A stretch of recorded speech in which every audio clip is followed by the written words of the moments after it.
주님께서 여러분과 함께 또한 사제의 영과 함께 루카가 전한 거룩한 복음입니다. 주님 영광 받으소서. 그때 군중이 점점 더 모여들자 예수님께서 말씀하기 시작하셨다. 이 세대는 악한 세대다. 이 세대가 표징을 요구하지만 요나 예언자의 표징밖에는 어떠한 표징도 받지 못할 것이다. 요나가 니네베 사람들에게 표징이 된 것처럼 사람의 아들도 이 세대 사람들에게 그러할 것이다. 심판때의 남방 여왕이 이 세대 사람들과 함께 되살아나 이 세대 사람들을 단죄할 것이다. 그 여왕이 솔로몬의 지혜를 들으려고 땅끝에서 왔기 때문이다. 그러나 보라, 솔로몬보다 더 큰 이가 여기에 있다. 심판때에 니네베 사람들이 이 세대와 함께 다시 살아나 이 세대를 단죄할 것이다. 그들이 요나의 설교를 듣고 회개하였기 때문이다. 그러나 보라, 요나보다 더 큰 이가 여기에 있다. 주님의 말씀입니다. 그리스도님 참여합니다. 참 예수님, 참 예수님. 저는 오늘 고해성사에 대해서 말씀을 드리고 싶은데 고해성사를 받는 저의 마음, 그리고 저의 어렸던 그 옛날의 기억들, 제가 어떻게 고해성사를 준비를 했었고 또 어떤 마음으로 고해성사를 받아들이고 있었는지를 나누고 싶습니다. 사실 이 시기, 사순이 되면 특히나 더 우리 마음이 무거워지고는 하는데, 그 중에 하나는 저는 이제 판공성사에 있다고 봅니다. 뭔가 찝찝하기는 한데 그렇다고 고해성사를 보고 싶은 마음도 있는데 보고 싶지 않은 마음도 함께하는 그 무거운 마음.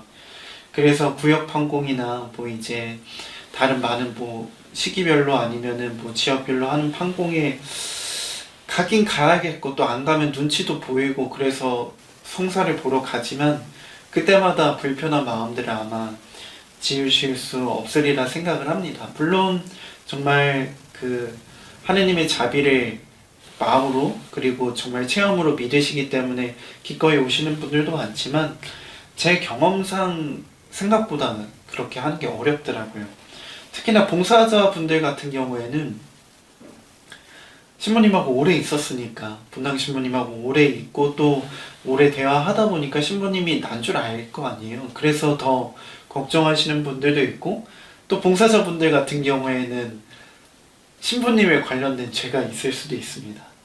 신부님의 마음이 안 드는, 신부님의 어떤 그 결정 때문에 내가 신부님을 뒤에서 욕을 했거나 아니면 마음으로 그 사람을 미워했던 적이 있으면 그 신부님한테 고해성사 보기가 참 어렵죠. 그래서 이제 다른 상설 고해소를 가거나 아니면 손님 신부님이 오시면은 그때 이제 고해성사를 보곤 하는데, 이랬든 저랬든 고해성사가 어렵게 느껴지는 이유들은 너무나 많습니다. 그래서 저는 이런 것들을 나열하는 게 어떤 의미가 있을까라고 생각을 하지만, 그래도 제 경험담을 나눠드리는 게 우리 신자분들한테 또 새롭게 다가오지 않을까 해서 제 경험을 좀 나눠드리고 싶습니다. 사실 저도 신학교에서 고해성사를 수없이 보면서, 그리고 신학교에 들어가기 전에 고해성사를 많이 보면서 참 걱정이 많았습니다. 저 같은 경우에는 학생 때는 한두 달에 한 번 이렇게 보다가 대충 원래는 판공 때 주로 봤었어요. 제가 주일미사를 빠진 적이 없었기 때문에 주일미사 안 빠지면은 고해성사 보러 가는 게 그닥 또 필요할까라는 생각도 들잖아요. 그리고 제가 누구랑 특히 싸우지도 않았습니다. 잘 싸우는 성격도 아니라 혼자 소가리를 해도 누군가와 싸우지 않기 때문에 이제 판공성사 때만 주로 이제 성사를 봤었는데, 괜히 그런 마음이 들더라고요. 신부님이 고해소에서 나와가지고 나 혼내는 거 아닌가? 그리고 이게 정말로 내가 신부님한테 말한다고 해서 용서받고 새 사람이 되나?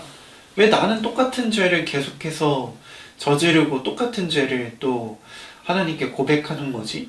이게 무슨 의미가 있을까라는 생각을 진짜 많이 했습니다. 그렇게 해서 판공성사를 보다가 이제 신학교를 들어갔는데, 더 부담스러운 거예요. 왜냐면 담임 신부님을 통해서 이제 고해성사를 보게 되는데 신부님 방에 가서 촛불 하나 켜놓고 신부님하고 마주봐서 그냥 고해성사를 봅니다.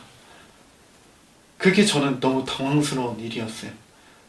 아니, 신부님이 내 얼굴을 보고 고해성사를 주신다고? 이게 너무 충격이어서 어디까지 말해야 되는가 되게 고민을 했어요. 사실 신학교에서 죄를 지어봤자 뭐 크게 그런 것도 없는데 괜히 그런 거 있잖아요.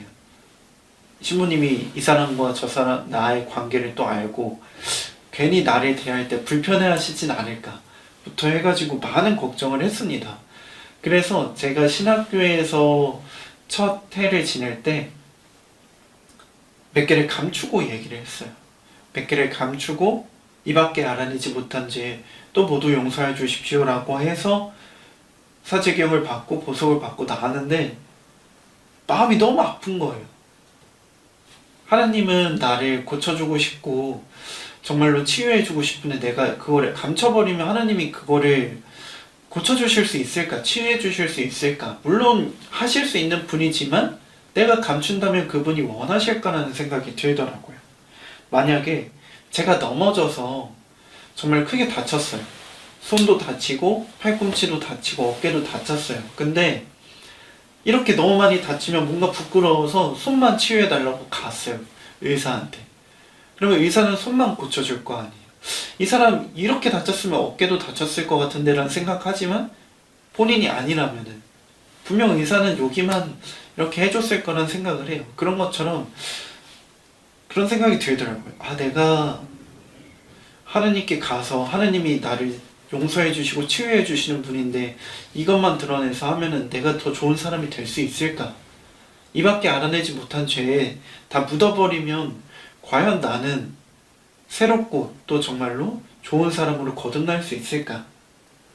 근데 그러기는 조금 어렵겠더라고요. 그래서 진짜 어려웠어요. 그 밤에 고해성사 그 이제 기다리는 친구들, 동기들 줄이 다 끝나고 다시 들어갔습니다. 신부님, 제가 이런 이유로 일부러 몇 개를 말씀 안 드렸습니다 하고 고해성사를 다 보고 그때도 걱정했어요. 신부님 혹시 혼내지 않을까.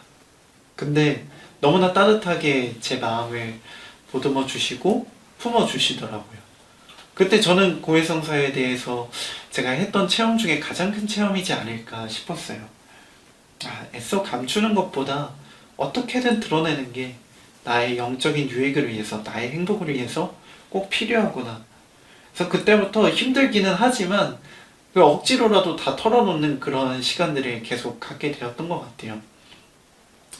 물론 너무 힘들 수도 있습니다. 너무 힘들어서 얘기를 못할 수도 있는데 거기에 대해서 뭐라고 하지는 않겠습니다. 그러나 그렇게 하는 것보다 다 털어놓고 하느님께 자비를 청하는 것이 우리에게 훨씬 더 좋다는 것을 말씀드리고 싶습니다.